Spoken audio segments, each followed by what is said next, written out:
Thank you for joining us for the Why Technicians Are Leaving the Industry portion of TechMission. I am really excited to be joined by three really talented people to talk through this really important topic. So excited to do this. We're gonna really kind of do this one a little bit differently than we're doing the other roundtables, in that we're going to pull clips from a prior podcast that we had done, and we're going to talk about them, right? So we're going to talk about what their feedback was. We were fortunate enough to be joined by three different technicians in a different panel or a different podcast, and they had some great insights to share, some things that I think are really important for us as an industry to understand. I think it's good to get these things out on the table and really talk about all of them. So without further ado, I am going to introduce our cast and the people that are joining us today for this roundtable. I've got Lucas, Frank, and Dan. And Lucas, if you want to take a crack at introducing yourself to start off with. Absolutely. My name's Lucas Underwood. I'm the president of L&N Performance Automotive Repair in Blowing Rock, North Carolina. I've owned the shop since 2007 and a big proponent of doing things a little bit differently. I kind of came from more of a technical role, grew up loving automobiles, loving vehicles, taking things apart, putting them back together. Over the past couple of years, I've become the vice president of the Auto Shop Owners Group. And again, we just believe in treating techs differently and growing owners who are truly informed. And you also have a really cool podcast, right? Yes, sir. It's the Auto Shop Owners Group podcast, or ASOG podcast. Owner topics, tech topics, the whole 9 yards. All right.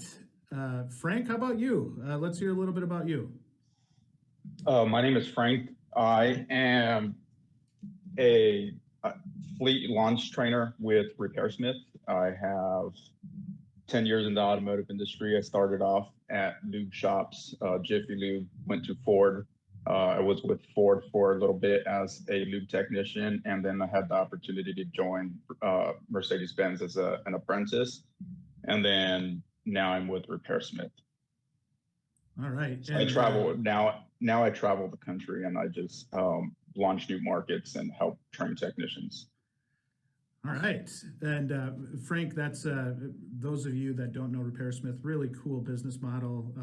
You're traveling to customer locations and fixing things on site. And I think it's a unique skill set and very cool. Dan, yeah. My friend, how in the world are you doing today? Tell us a little bit about yourself. I'm doing great. My name is Dan Beakey. I am the service manager at Colonial South Chrysler Jeep Dodge Ram in Dartmouth, Mass., which is a mouthful, but I've learned how to say it. Been in the automotive business for 21 years now, roughly almost 10 years on the management side. And I've just been dealing with, all the same daily struggles that everyone else is dealing with as far as technician shortages and trying to figure out, how to keep technicians happy and trying to maybe, lately I've been pondering the idea of if flat rate even is a sustainable pay structure, and starting to think it's maybe a big root cause of what has caused all these problems. So that has actually, been a catalyst for me reaching out to a lot of people on LinkedIn and through some other avenues, and it's opened a lot of discussions, and it's what led me here today, because I think the industry needs, not even just I think, the industry definitely without a doubt has a lot of issues right now that need to be addressed, or the problem is going to get even worse. And that's why I'm here. I love it, and you've been a big supporter of ours. We greatly appreciate everything that you do for us, and excited to get the three of us together, the four of us together, the three of you, to talk about, again, this really important topic. So why don't we go ahead and kick off the first video? Let's watch this video, and I want you to think about what they're saying, and then we'll just go into general dialogue after we watch it, if you guys are okay with that. Absolutely. Let's do it. And I will say, from that point on, I kind of got a hair across my ass about the business, because I'm like, man, I'm trapped. I'm never going to go anywhere. I'm going to make minimal money. I'm going to kill myself, much like, everyone's been talking. And you say to yourself, why do I get, I don't mind working hard. I like working hard, but no one's ever there saying thank you.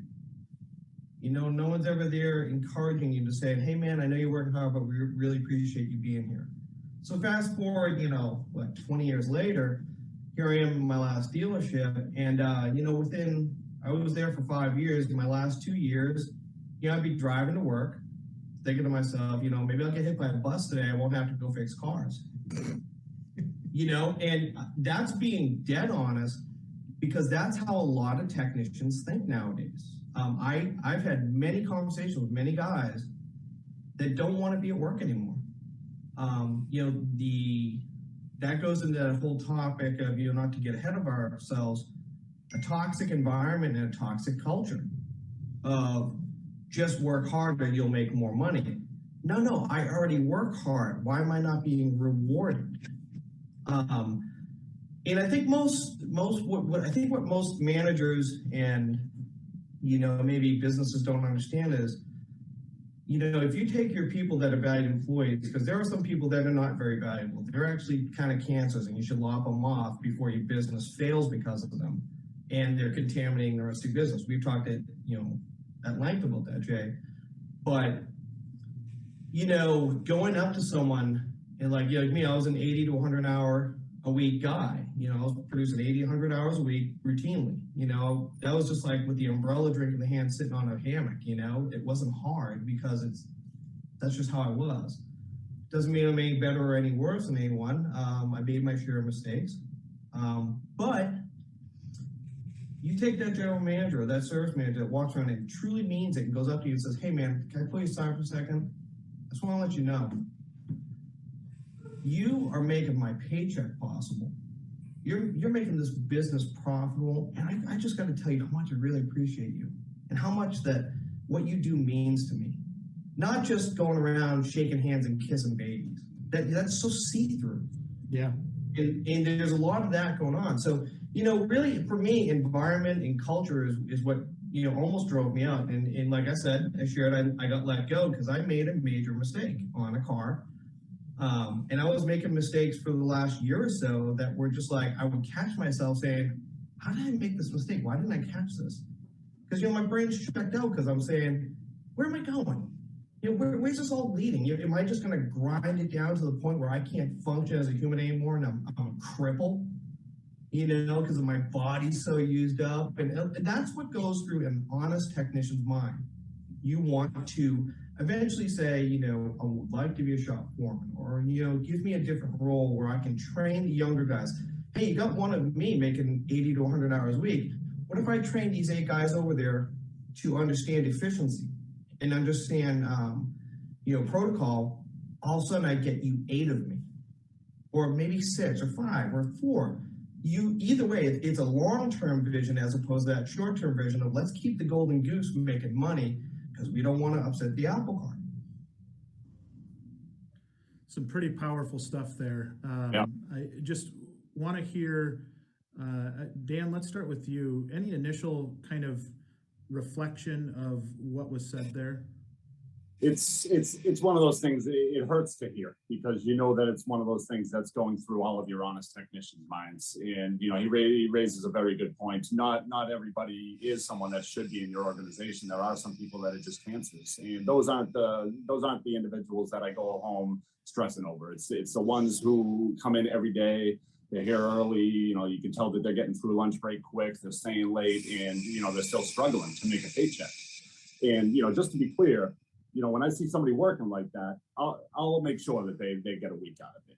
But it shouldn't really come down to that. It should just, a technician shouldn't have to drive to work and, want to get hit by a car. And I know that's a drastic example, but it sounds like he really truly meant it. And that's sad. And, it can be viewed as funny in the way that he said it. And, I got a little chuckle out of it, but there's a darkness in there as well. And that's a darkness that's in all these technicians right now because they go in every Monday morning and they don't really know what that week's going to be. They don't know what they're going to work on. And essentially that means that they don't know what that check is going to be like.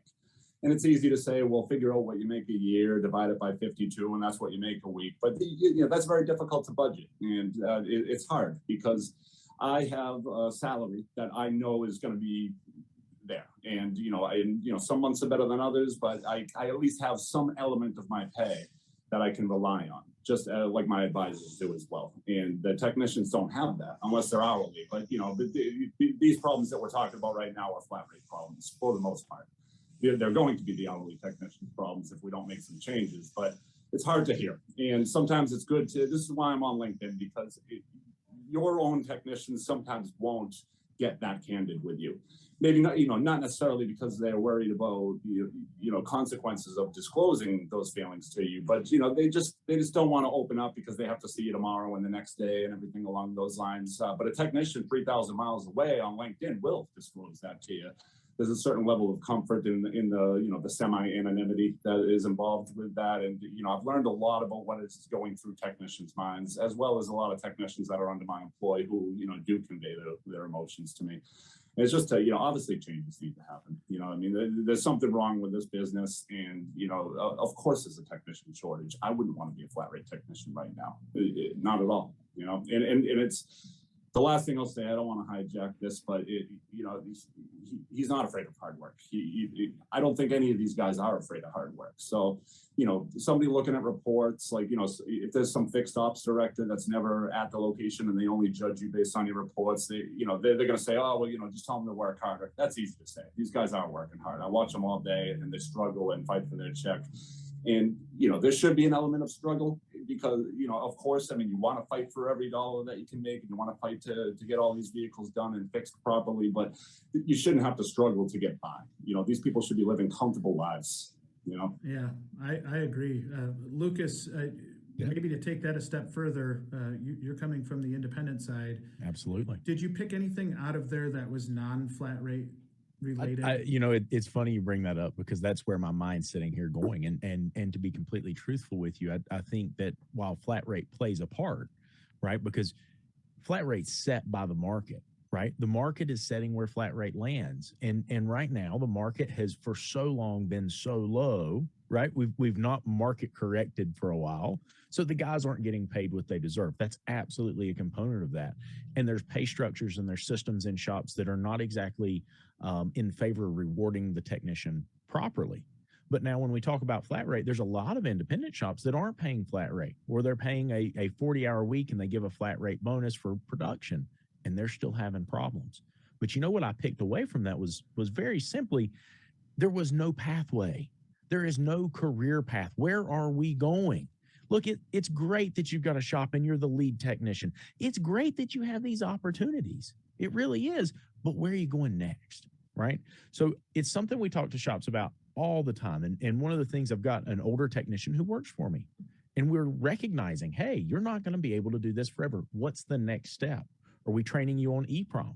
Are we putting you in an AMI class for leadership and growing a foreman, if you will? What's the next step? If we aren't providing a career path, right, from apprentice all the way up, maybe it's ownership.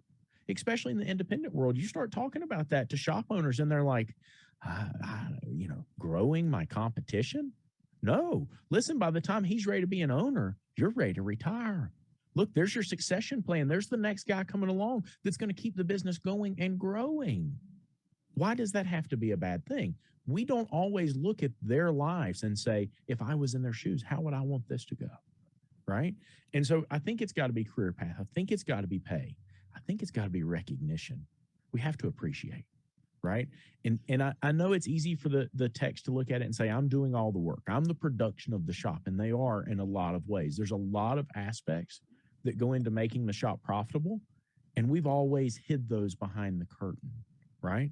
And so we don't talk to the techs about the financials, right? A good shop owner, net 25, net 20, maybe when we're in the independent world.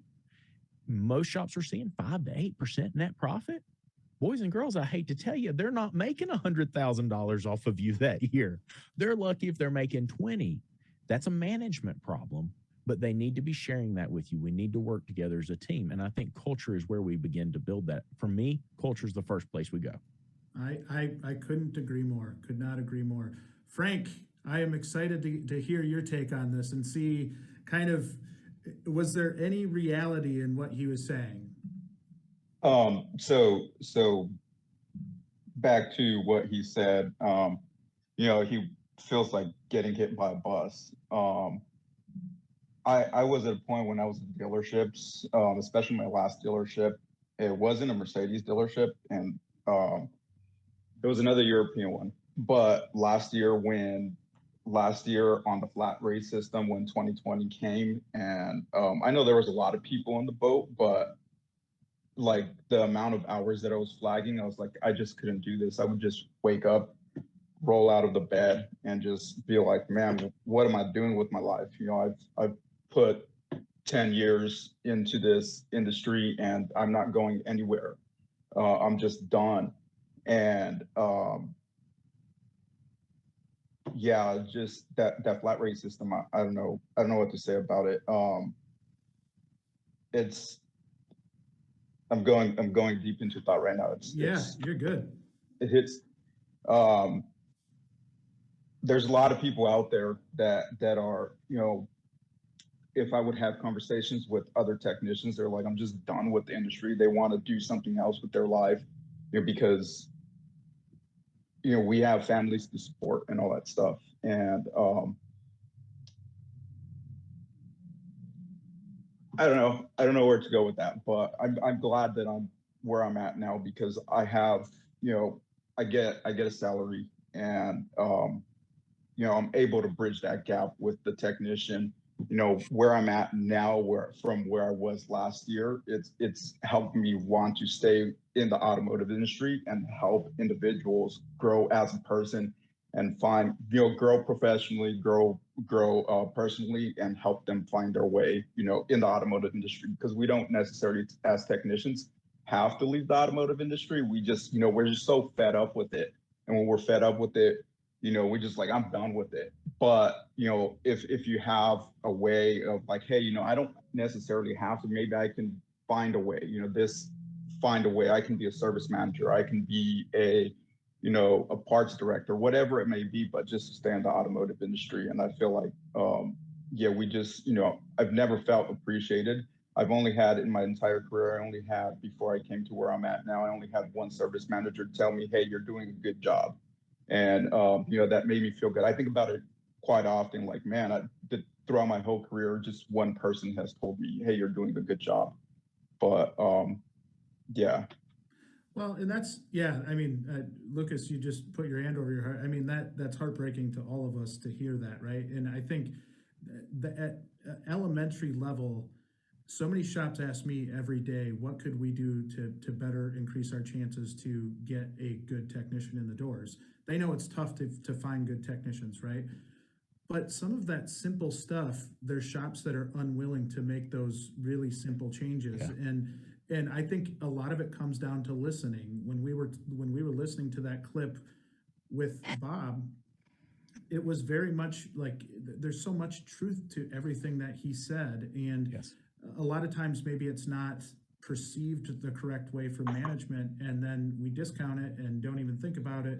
But I think what Bob had said was very reflective of what a lot of technicians think in the industry. I don't think that was just Bob's opinion. I think that was the overwhelming majority of technicians, and him not knowingly speaking to that, but I think he did a really good job with that. So I love the perspective that each of you have. I think that the cool part about bringing this group together is that we've got some diverse backgrounds, right? We've got people in different positions, and I think that's the beauty of TechMission as a whole. So with that, let's go to the next video if we can, Sarah, and just we'll watch another one and see what we think of this one. 100% was compensation, especially early on. And I would say even after 10, 15 years experience, you start, I mean, I have friends, they're in other, endeavors, other career paths, some in skilled trades, electricians, plumbers. We have an IBM, now Microsoft, but it was IBM for years, about 40 minutes away. And then factories, especially early on, within that first 5 to 7 years, I could have quit, got a job at a factory, Red Wing Shoe, where they make Red Wing boots. I could have made more money there per hour, plus health insurance, life insurance, retirement. I'm not saying I would have maxed out as high, but I would have already got a head start and had a lot fewer concerns, and especially my expendable income might have went up anyways because I don't have a tool payment. Yeah, I was just gonna say that. Yeah. Right? So Yeah. that was a big thing. And then you start getting more experience, and I would say even like a reputation for capability.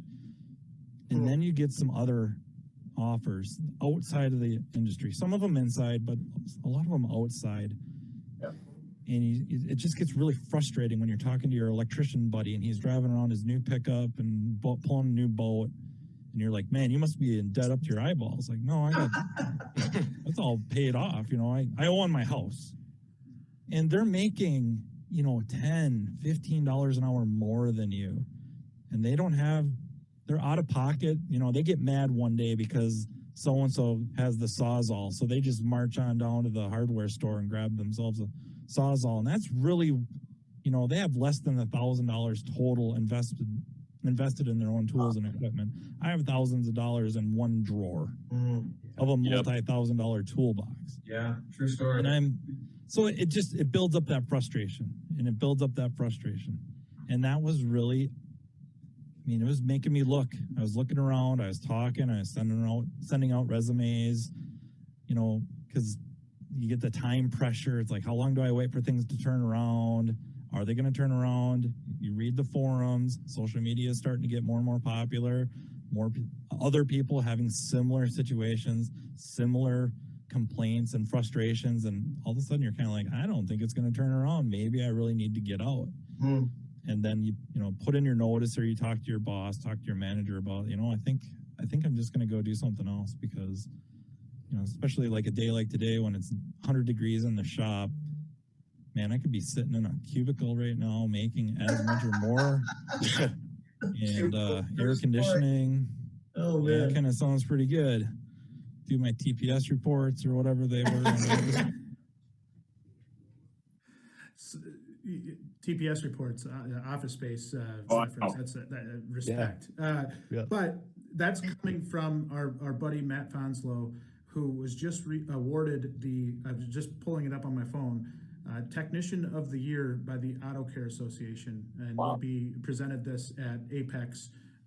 And so that goes to show, again, kind of extending the conversation that Bob had, where he's talking about pay and how he does look at other industries that might pay more with better work environment, and they don't have to buy their own tools.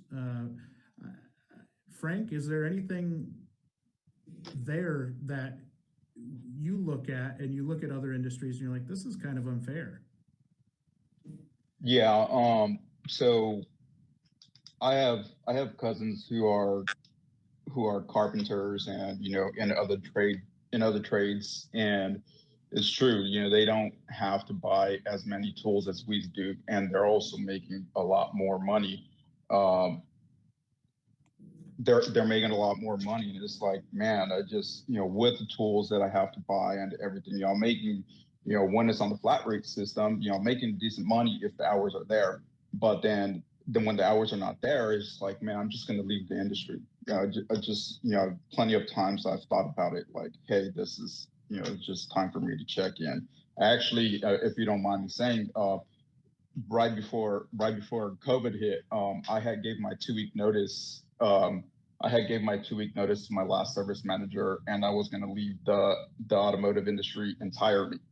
But then everything started shutting down. The other people called me, and they told me that they were not going to be able to proceed. I was like, man, crap. I had to go talk to the service manager. I was like, hey, so about that 2-week notice, can I take it back? And he's like, yeah. And so, yeah, everything that we go through is just, you know, with being a technician, it's a lot. Dan, are you seeing anything similar with either folks in your dealership or in the industry in general? As far as technicians looking outside the business, without a doubt, it's there was a Ford dealership I worked at for about 10 years, so I often find myself using that particular experience as an example because of the length of time I was there. And every time a technician told us that they were leaving, which actually wasn't too often, we took care of the technicians there. I feel like it was a really well-run shop, but still technicians left. It was the nature of the business. When I found out that they were leaving to go to a competitor nearby, if they were moving, obviously that's one thing, but if they were just going to a nearby competitor, I'd always ask, what do we do? How, what can we do to make things better? I'd always, long story short, I would try to keep them and find out what I would need to do in order to keep them. But when they started looking outside the business, they were looking at places like the MBTA, which is the Massachusetts, train line, or something to that extent, like a commuter rail type job, Amtrak, things to that equivalent. I never even fought them, without a doubt. I, just shook their hand, wished them good luck, because I'm a human, they're a human, they have families, and I knew deep in my heart that there was no way I could ever compete with the benefits that they were going to get there. I was never going to be able to give them the opportunities for potential advancement in the company, and they were just going to. I knew that they were going to a better world, and shame on me if I would try to actually lure someone back into this industry. As sad as that is to say, but I'm just being honest. Why wouldn't I want someone who I care about to better themselves and to make their family life better?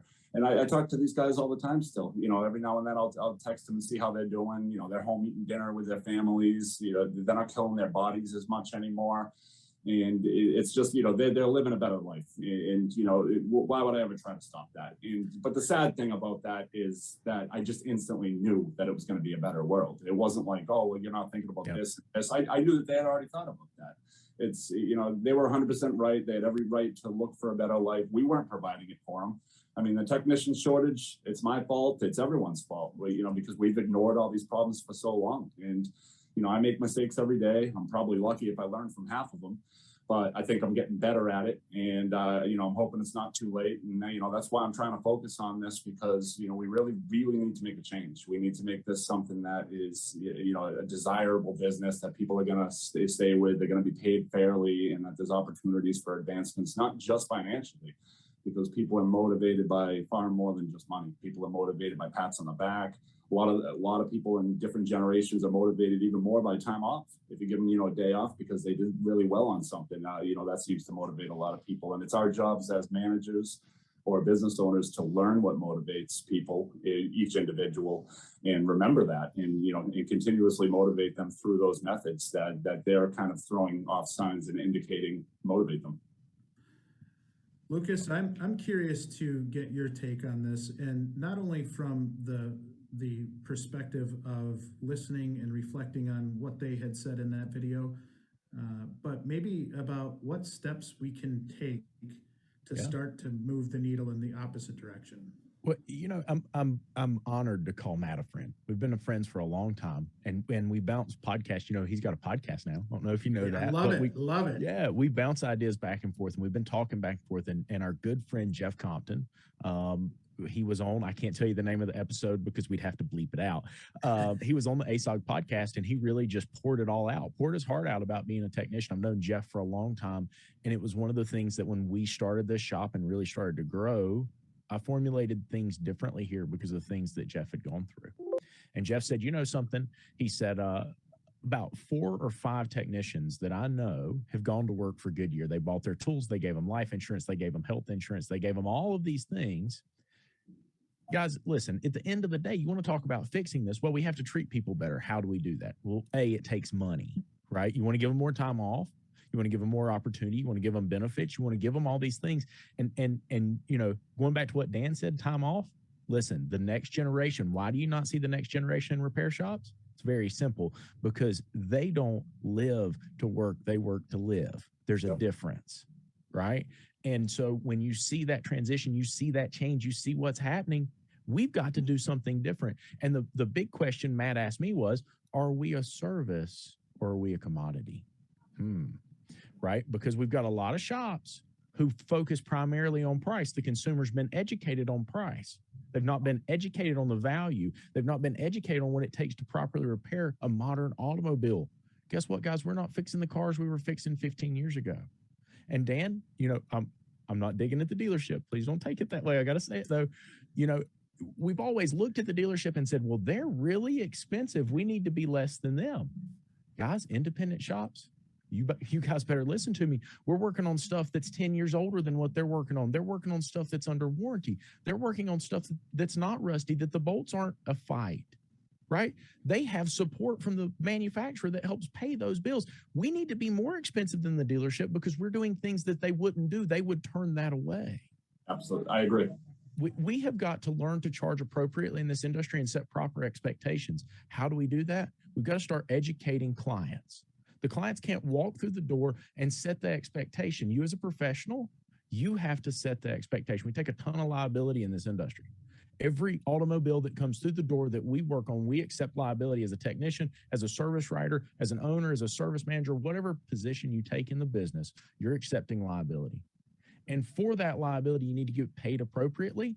And if you want someone who is a true professional, who acts professionally, you've got to make sure you're paying them appropriately. You know, I asked a client the other day, they said, could you just do the brake rotor on one side, the other one you said it's okay? And I said, would you ask a doctor if they could just put in one part of that hip replacement? No, it would be asinine. You would never ask them. You want them to stand behind that. You want them to make sure you're healthy. Your automobile, you have to trust that it's safe and reliable for you and your family. Allow us to be the professionals that we are. Yeah, and I think we as an industry can't go in, and from the independent side, from the dealership side, we can't get in a race to the bottom, right? And I think that's what we've done traditionally for a long time with our pricing. And I see some level of opportunity here with this next generation of technology coming in, and the electrification and, you know, ADAS, you know, there is so much opportunity for us to grasp this and get priced appropriately from the shop level to where we can take care of our people. You know, I think you look at a tech company and some of the benefits that they have. I think, you know, with RepairSmith, that's some of their fundamental piece of how they're organized, excuse me. And we can learn some stuff from the tech sector, but the tech sector makes a lot of money. So they're able to do some of the things, offer some of these benefits that maybe we can't.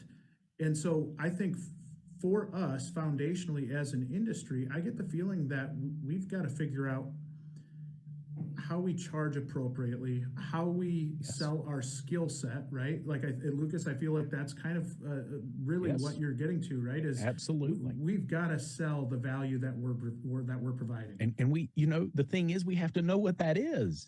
Right. And listen, guys, we talk about the pay, we talk about the issues, and I'm going to tell you something about independent shops that you may not know.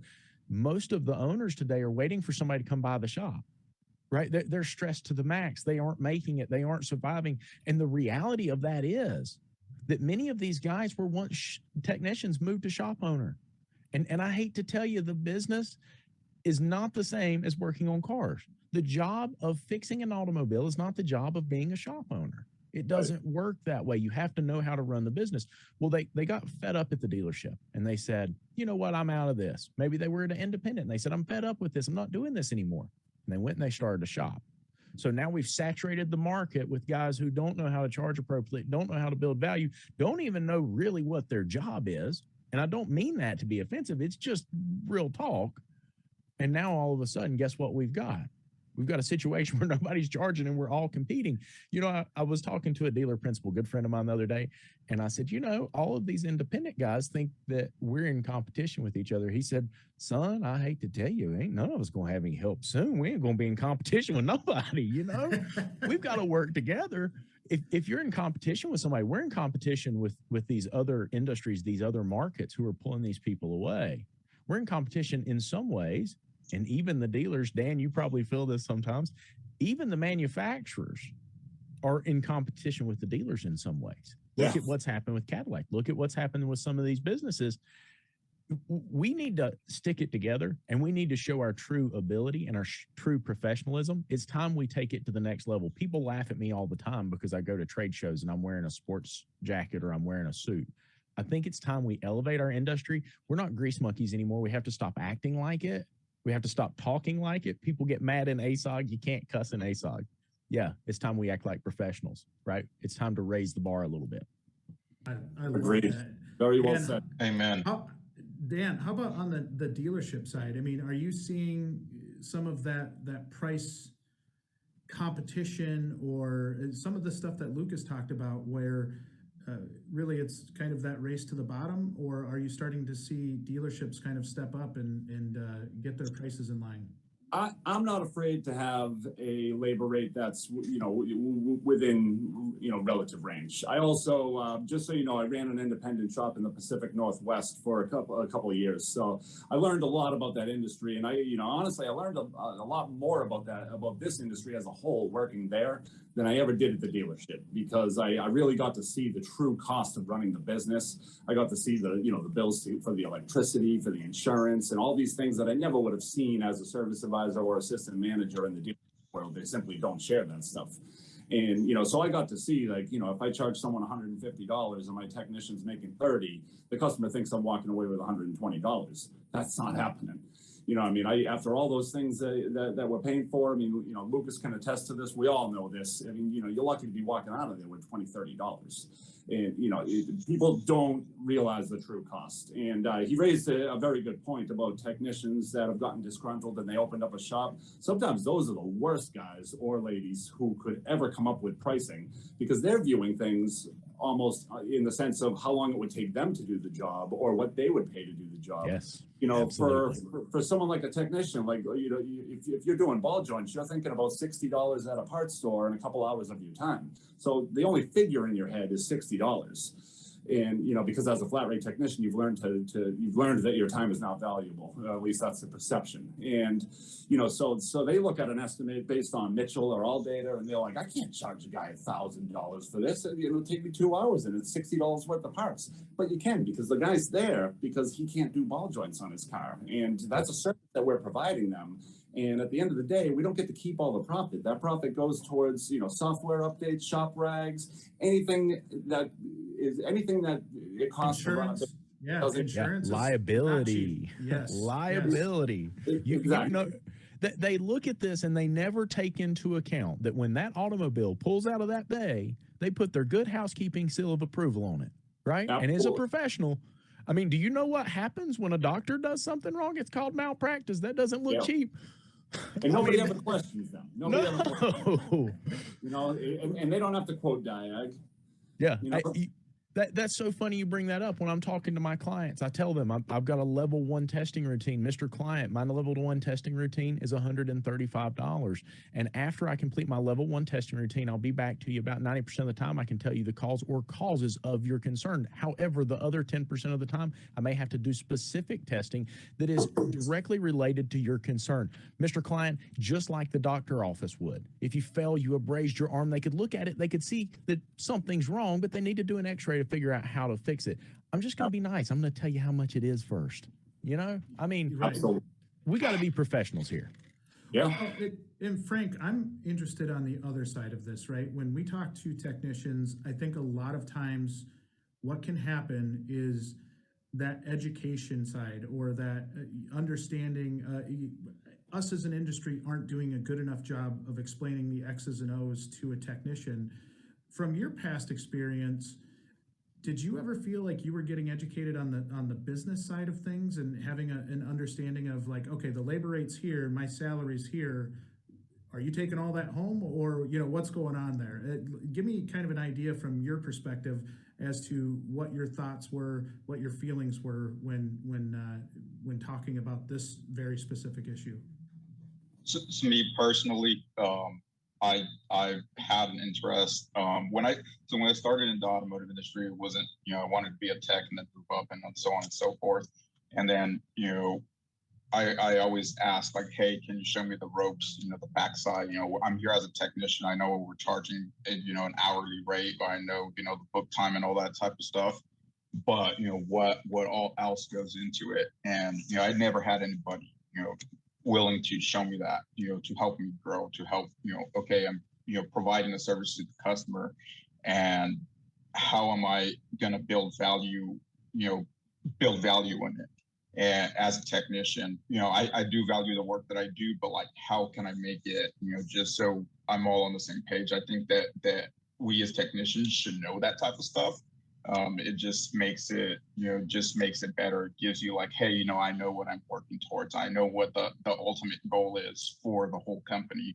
What's the company's why? Why are we doing this? Not just about the money, not just about the profit, but Amen. just making it like, hey, let's get everybody on the same page so we can move forward and help the industry grow, help the company grow and all that stuff. So the customer's not saying, hey, why are you charging me this? If on the service drive, Dan knows that, you're going to have technicians that walk by, or Lucas too, in the independent shop, you're going to have service technicians going to walk by, a customer is going to come by and they're going to say, hey, why are you charging me this? Technician's going to look like, I don't know, and then just keep on moving. And so it's important for service managers, service directors, everybody who is responsible with pricing to share that with their technicians. You don't have to give us the ins and outs, but provide us with something. So if a customer approaches us, then we know what to do. So we're placing that value on the customer's car, what we're charging for. I had a friend of mine and really a mentor who's passed on, but one of the most memorable things I recall, this was at a diesel shop. We used to call them jet heads. They were people that wanted to work on their own, hook vegetable oil up and all of that stuff. And one called and asked how much it would cost them to rebuild the pump on their engine. He said, I don't know, if you wanted to do it on your own, probably around $100,000. And the person's like, oh my goodness, like what? Like I thought I could do it for $100. And you say 100,000. He's like, well, by the time you take the specialty tools and the test bench, and he went on, and he was doing it somewhat sarcastically, but it landed a point home that was really, really good. Yes. The value of the service that we have is so understated at points that it's hurt us in the market. It's hurt us, from a profitability standpoint with the shops. It's hurt us with being able to take care of our own people. And this is something that's got to change. And I think we've got some really good take-home points off of this discussion here. So, Sarah, if you wouldn't mind, let's roll to the next video. This is the last video that we'll discuss. But great discussion so far. So looking forward to this next one. Absolutely. It's got to start with businesses, whether it's a dealership or a shops, realizing that, we need to start becoming professionals. I've given you the example of, if I could stand in front of a crowd of like 50,000 people and pull a guy in a business suit and pull a guy in a technician's uniform and ask the crowd, what's different between these two people? Most people see the business suit person as much more important. He's got a degree, he's smart, of course, that's why he made it. This guy's just a mechanic. This guy that's the mechanic probably has more information than the guys that sent the first, landing, unit to the moon, and can fix things that are so complex that you have no idea about, but yet we're kept down on the food chain, we're kept down on the pay scale. So really that's, for me, as you can tell, I'm passionate about it. I can talk about this for hours and drive people crazy, but it comes down to, show me the general manager that says, you know what, I hear what this guy's saying and I want to sign on to that, because you know what, he's right. Long-term vision, this guy's right. And that's really what it comes down to for me, So it's a really good segue from everything that we spoke about from the last video, right? And I think the important thing that I really want to talk about is, how do we get technicians the respect that they deserve? The knowledge that they have, as Bob mentioned, is just incredible. How do we get them seen in a different light than what maybe general public really sees, what the general public sees? I think it's really important as we move forward to really make this a profession, right? Or a trade that you is your craft. It really is for a lot of people. This is their livelihood. This is what they're good at. But maybe when they go home and tell their kids that, and they see their friend's parent that flies on a plane everywhere and goes everywhere, and they look at that person differently as a result, I don't think it should be that way, right? There's so much that goes into this. And Frank, I want to start with you on this one. what do you think it's going to take? Is it just, hey, once we get technicians paid the way that they should be, that all these problems are going to go away? Or is there still a certain level of misunderstanding from the public as to how much talent that you or any other technician that's really, really good in the industry has? I don't think is going to start. I don't think the pay is going to be the only thing that's going to fix what's going on in the automotive industry as far as technicians leaving and all that stuff. When he is speaking in that video, it is taking me back to a couple of months ago where I was in Texas training a technician, one of our newer technicians, and I asked him, what brought you into the automotive industry? And he said it's just something that he always wanted to do. And when he shared that with his family, that he wanted to go to school because his family they were nurses, they were doctors, everybody was in the medical field. And when he shared with his family that he wanted to become a technician, that he wanted to go to school, they told him that they were not going to pay for his tuition. And that hurt me because it's like, why does everybody have this negative outlook on technicians, and how can we change that? And so, with me, what I do now is I try to bridge the gap between the technicians and the customers. So the customers don't have like, especially that we're going to the customer's house or we're going to the customer's business, and bridge the gap between them and say, hey, build. It goes back to the building value. I don't know if I'm going off topic. This is perfect. But educating the customer, bringing them out, saying, hey, this is what your concern is. Let me go ahead and show you what I found, and just building the value in that service that we're providing. And it also makes you look professional too. By the way, here's your multi-point inspection that we've done. You're building value in the customer's car, you're building value in them, and in what you do. And then at the end of it, they're like, well, I didn't know that type of service. I didn't know that type of service was, available in the automotive industry. And so it just makes you look, and makes other people, the technicians that you're training, or if you're a trainer or if you're out in the field, it just makes you look a little bit more professional. And back to that technician that I was talking about, he was hurt about it, and I just told him, well, let's get you all trained up and everything, so like that you can show people that you're a professional and that you love what you do.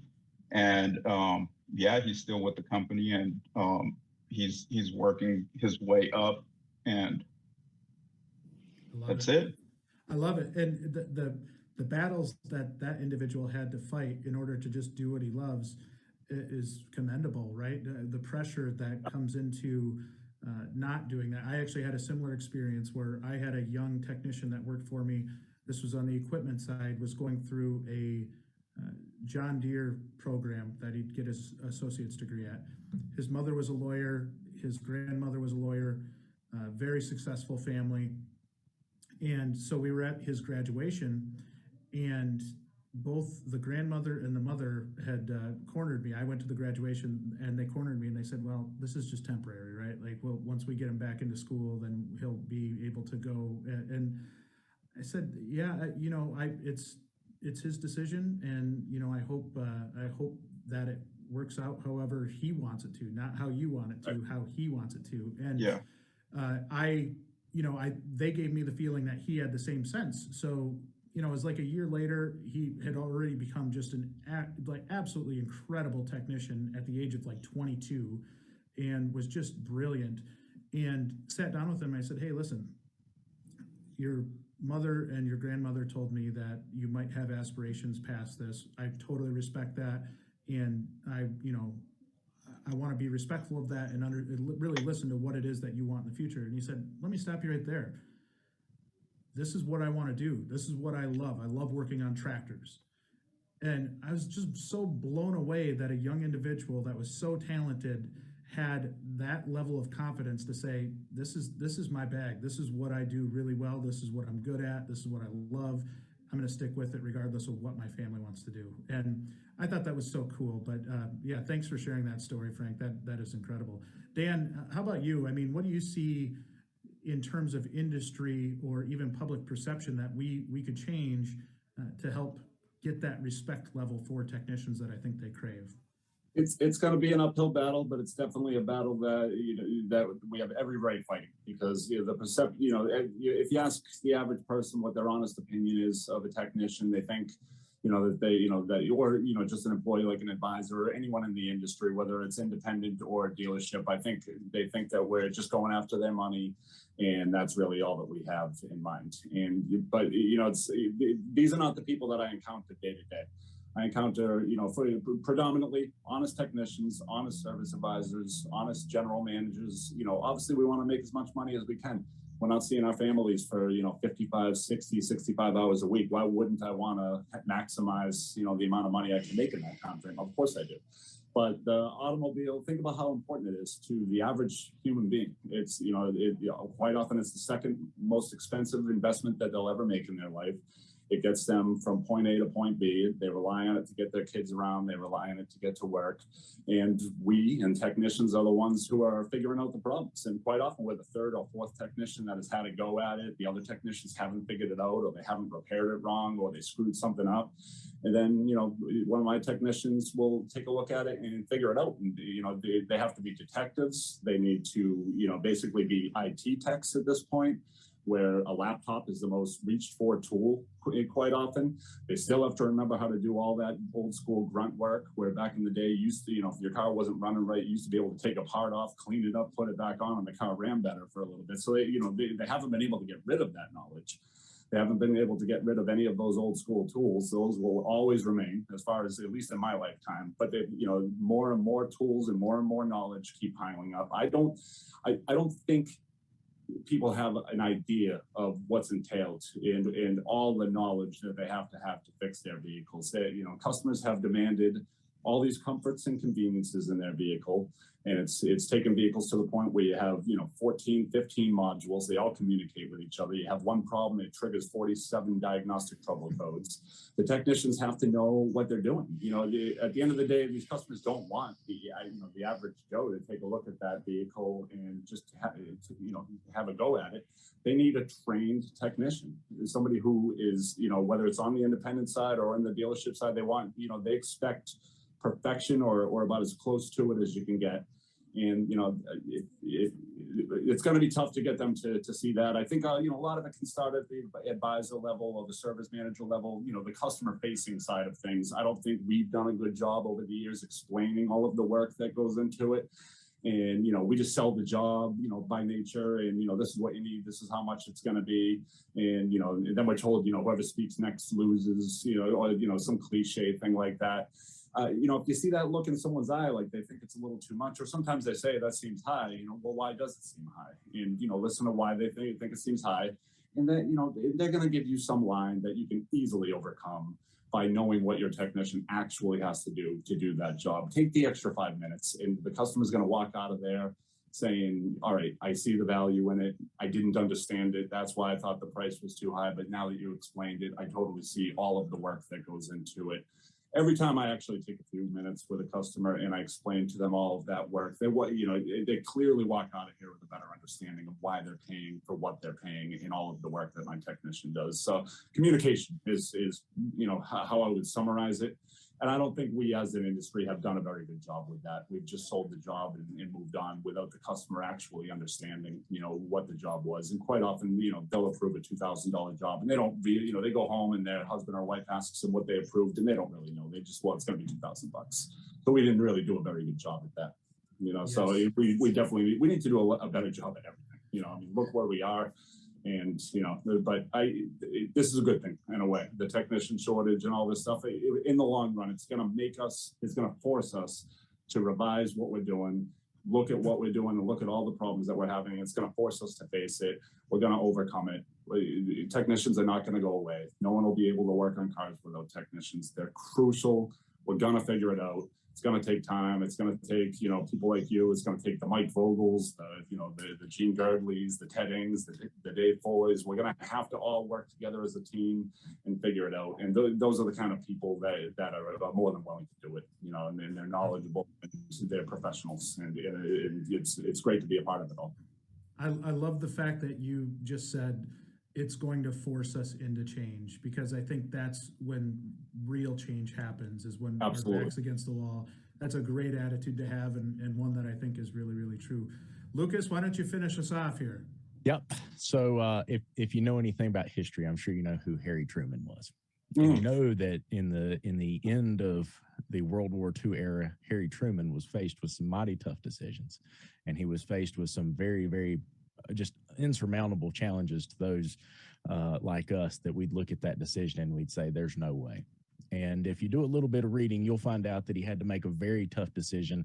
Read your history book. I'm not going to give you a lesson on it. He made some very, very tough decisions overnight with no knowledge of those decisions, and just had to make a decision. Shortly thereafter, a glass and wooden plaque showed up on his desk, and it said, "The buck stops here."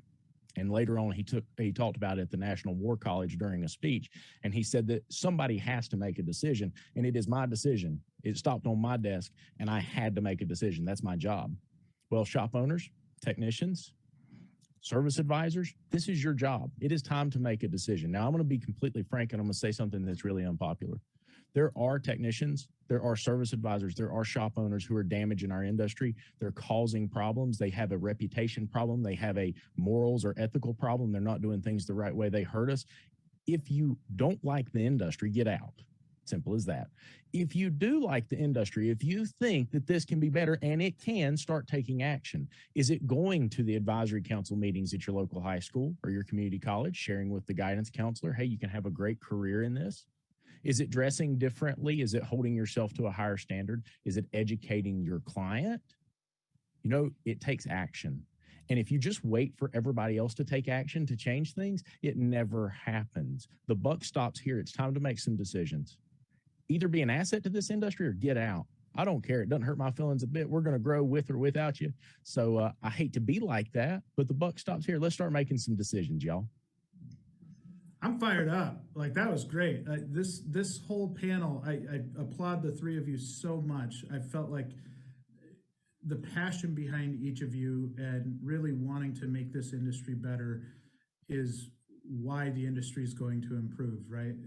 You can see it, all of you that are out there watching this, you can see that there are people out there that care, and people Amen. that want to make an impact. And to Lucas's point, let's make those ones shine, the ones that really, really care about this business and want to see it do better, and wants to see all of us do better, right? I think that is so impactful. Yep. And something that I can't thank you guys enough for coming on here and talking about your experiences, being able to watch those videos and talk about some real life stuff, right? Some stuff that's happening every day in these shops. So thank you all to everything you do on a daily basis. I look up to all of you, and truly thank you for being a part of TechMission and a part of the greater good of the industry.